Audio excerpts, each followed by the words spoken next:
Assalamualaikum warahmatullahi wabarakatuh. Kami dari kelompok organisasi komputer dan arsitektur ingin mempresentasikan tentang Moore's Law dan konsep sistem operasi. Di sini ada saya sendiri Muhammad Revan Bagus Sapiansyah dan ada Nisa Anindya dan Fajar Trisutresnya. Pembahasan yang pertama yaitu Moore's Law.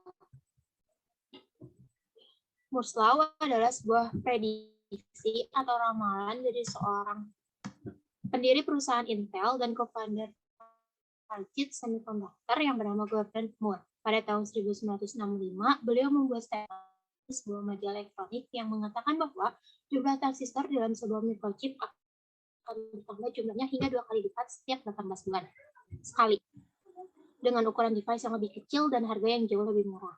Statement yang beliau katakan berasal dari observasi dan ekstrapolasi dari perkembangan komputer yang sudah ada di zaman itu. Statement ini dikeluarkan untuk diprediksi 10 tahun ke depan. Namun ternyata, hingga saat ini, statement dari Moore dijadikan rules of thumb yang dipegang oleh produsen semiconductor.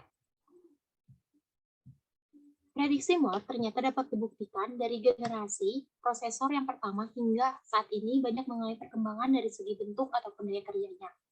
Dari segi bentuknya, prosesor mengalami sebuah perkembangan yang luar biasa.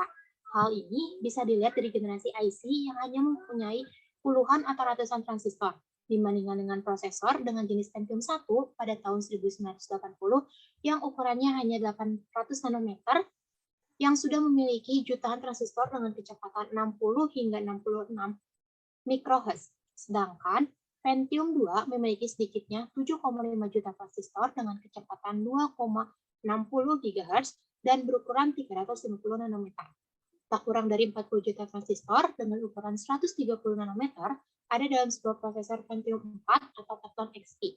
Kemudian, hingga saat ini, muncul prosesor Intel Core X series yang memiliki 16 core dengan 32 thread dengan clock speed yang bisa mencapai hingga 4,20 GHz yang berukuran hanya 14 nm. Moore's Law telah berlaku di dunia semiconductor dalam 50 tahun terakhir. Namun, pada 10 tahun terakhir, banyak ilmuwan semiconductor mengatakan bahwa Moore's Law ini sudah kurang relevan jika dijadikan sebagai patokan pada produsen semiconductor, karena adanya kesulitan untuk merealisasikan hukum Moore pada saat ini. Perlambatan teknologi manufaktur dan pemrosesan terjadi ketika skala komponen chip semakin kecil dan mendekati ukuran atom. Produsen merasa semakin kesulitan untuk menggandakan jumlah transistor dan kemampuannya memprosesnya. Karena perkembangan teknologi masih belum canggih untuk melakukan aplikasi yang lebih kecil, karena spektrum cahaya asli berukuran ratusan nanometer, maka para produsen harus membuat alat untuk mengecilkan spektrum cahaya tersebut. Sehingga para produsen merasa kesulitan untuk menggandakan kekuatan chip setiap 2 tahun sekali. Alasan lainnya yaitu sulitnya pembuangan panas. Karena semakin dekatnya jarak transistor, semakin besar panas yang dihasilkan. Dan ini diperparah dengan munculnya teknologi 3D di SSD yang menumpuk chip. Maka dari itu, jika mengikuti hukum Moore, biasanya chip akan berkurang 10 kali lipat tiap 5 tahun sekali, dan 100 kali lipat dalam kurun waktu 10 tahun. Namun kini, hukum Moore hanya tumbuh beberapa persennya saja pada 10 tahun terakhir. Selanjutnya, materi kedua yaitu sistem operasi. Operasi atau OS adalah kumpulan perangkat lunak yang mengelola sumber daya perangkat keras komputer dan menyediakan layanan umum untuk program komputer. Sistem operasi merupakan komponen penting dari perangkat lunak sistem dalam sistem komputer. Sistem operasi adalah antarmuka antara pengguna komputer dan perangkat keras komputer. Sistem operasi juga adalah perangkat lunak yang melakukan semua tugas dasar seperti manajemen file, manajemen memori, manajemen proses, menangani input dan output, dan mengendalikan perangkat periferal seperti drive disk dan printer. Beberapa sistem operasi populer digunakan yaitu sistem operasi Linux, sistem operasi Windows, BMS, dan lain-lain. Komponen sistem operasi. Yang pertama ada manajemen prosesor. Dalam lingkungan multiprogram, OS memutuskan proses mana yang mendapatkan prosesor, kapan dan berapa banyak waktu. Fungsi ini disebut penjadwalan proses. Sistem operasi melakukan aktivitas-aktivitas berikut untuk manajemen prosesor. Yang pertama, menjaga jejak prosesor dan status proses. Program yang bertanggung jawab atas tugas ini dikenal sebagai pengendali lalu lintas. Yang kedua, mengalokasikan prosesor atau CPU ke sebuah proses. Yang ketiga, batal mengalokasikan prosesor ketika proses tidak lagi diperlukan. Selanjutnya yang kedua, manajemen memori. Memori adalah sebuah array yang besar dari word atau byte, yang ukurannya mencapai ratusan ribuan hingga jutaan. Memori berfungsi sebagai tempat penyimpanan instruksi atau data yang akses datanya digunakan oleh CPU dan perangkat input-output. Memori bersifat volatile atau tidak permanen, maka dari itu data akan hilang kalau komputer dimatikan. Sistem operasi melakukan aktivitas-aktivitas berikut untuk manajemen memori. Yang pertama, menjaga track dari memori yang sedang digunakan dan siapa yang menggunakannya. Yang kedua, memilih program yang akan di-load ke memori. Yang ketiga, mengalokasikan memori ketika sebuah proses memintanya untuk melakukannya. Yang keempat, batal mengalokasikan memori ketika proses tidak lagi membutuhkannya atau telah dihentikan.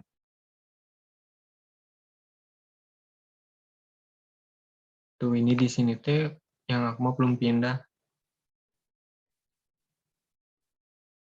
Yang ketiga, manajemen berkas. Sistem file biasanya diatur ke dalam direktori untuk navigasi dan penggunaan yang mudah. Direktori ini mungkin memuat berkas dan arah lainnya. Sistem operasi mengimplementasikan konsep abstrak dari berkas dengan mengatur media penyimpanan massa. Misalnya tabs dan disk. Sistem operasi melakukan aktivitas-aktivitas berikut untuk manajemen berkas. Yang pertama, melacak informasi, lokasi, penggunaan, status, dan lain-lain. Fasilitas kolektif sering dikenal sebagai sistem file. Yang kedua, pembuatan dan penghapusan berkas. Yang ketiga, pembuatan dan penghapusan direktori. Yang keempat, mendukung manipulasi berkas dan direktori. Yang kelima, memetakan berkas ke secondary storage. Yang keenam, membackup berkas ke media penyimpanan yang permanen. Yang keempat, manajemen input-output disebut device manager, menyediakan device driver yang umum sehingga operasi input-output dapat seragam atau membuka, membaca, menulis, menutup. Contohnya adalah pengguna menggunakan operasi yang sama untuk membaca berkas pada perangkat keras, CD-ROM, dan floppy disk. Sistem input-output terdiri dari satu, sistem buffer yang mana menampung sementara data dari atau ke peranti input-output. Yang kedua, spooling yang melakukan penjadwalan pemakaian input-output sistem supaya lebih efisien. Yang ketiga, drivers untuk spesifik perangkat keras yang menyediakan driver untuk melakukan operasi rinci atau detail untuk perangkat keras tertentu. Yang kelima, manajemen penyimpanan sekunder. Terjadi karena memori bersifat sementara dan kapasitas yang terlalu kecil. Maka untuk menyimpan semua data dan program secara permanen, sistem komputer harus menyediakan penyimpanan sekunder untuk dijadikan backup memori utama. Contoh dari penyimpanan sekunder adalah hard disk, disket, dan lain-lain. Sistem operasi melakukan aktivitas-aktivitas berikut untuk manajemen berkas. Yang pertama, manajemen ruang kosong. Yang kedua, alokasi penyimpanan. Yang ketiga, penjadwalan disk. Yang keenam ada jaringan. Sistem terdistribusi adalah kumpulan prosesor yang tidak berbagi memori atau clock. Setiap prosesor memiliki memori lokal masing-masing. Prosesor-prosesor dalam sistem terhubung ke dalam jaringan komunikasi. Sistem terdistribusi menyediakan akses pengguna ke bermacam-macam sumber daya. Akses tersebut menyebabkan yang pertama, peningkatan kecepatan komputasi, yang kedua, peningkatan penyediaan data, dan yang ketiga, peningkatan keandalan. Yang ketujuh, ada sistem proteksi. Proteksi berkenaan dengan mekanisme untuk mengontrol akses yang dilakukan oleh program, prosesor, penggunaan sistem, maupun penggunaan sumber daya. Mekanisme dari proteksi harus yang pertama, membedakan antara penggunaan yang sah dan yang tidak sah. Yang kedua, spesifikasi kontrol untuk diterima. Yang ketiga, menyediakan alat untuk pemberlakuan sistem. Dan yang terakhir, yang ke-8, ada command interpreter system. Sistem operasi menunggu instruksi dari pengguna, command driven. Program yang membaca instruksi dan mengartikan control statement atau keinginan pengguna umumnya disebut yang pertama control part interpreter, yang kedua command line interpreter, dan yang ketiga Unix cell. Command interpreter sistem bervariasi dari satu sistem operasi ke sistem operasi yang lain dan disesuaikan dengan tujuan dan teknologi input atau output peranti yang ada. Contohnya, CLI, Windows, Pen-based, atau Touch, dan lain sebagainya.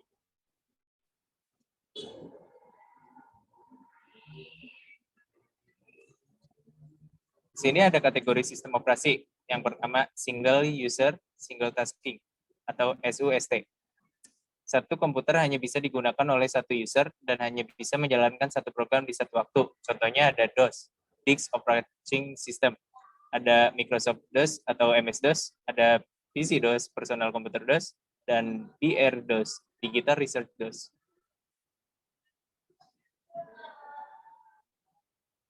Yang kedua, ada Multi-User Single Tasking, MUST. Satu komputer dapat digunakan oleh banyak user, namun tiap user hanya bisa menjalankan satu program, aplikasi di satu waktu. Contoh, Novel Netware. Yang ketiga, Single User Multitasking, atau SUMT. Satu komputer dipakai bersamaan oleh banyak user yang dapat menjalankan banyak program di satu waktu. Contohnya ada Unix, Linux, FreeBSD, Sun Solaris, atau Windows dengan aplikasi Citrix MetaFrame, atau hardware, Office Station, dan lain-lain. Yang keempat, multi-user multitasking, atau MUMT. Satu komputer dipakai oleh satu user dan dapat menjalankan banyak program di satu waktu, atau tampilan desktop GUI. Contohnya itu ada Windows, Mac OS, Linux, Java Desktop System, dan Symbian, Palm OS, dan lain sebagainya. Sekian yang bisa kami sampaikan. Mohon maaf bila ada kesalahan kata. Wabillahi taufik wal hidayah. Wassalamualaikum warahmatullahi wabarakatuh.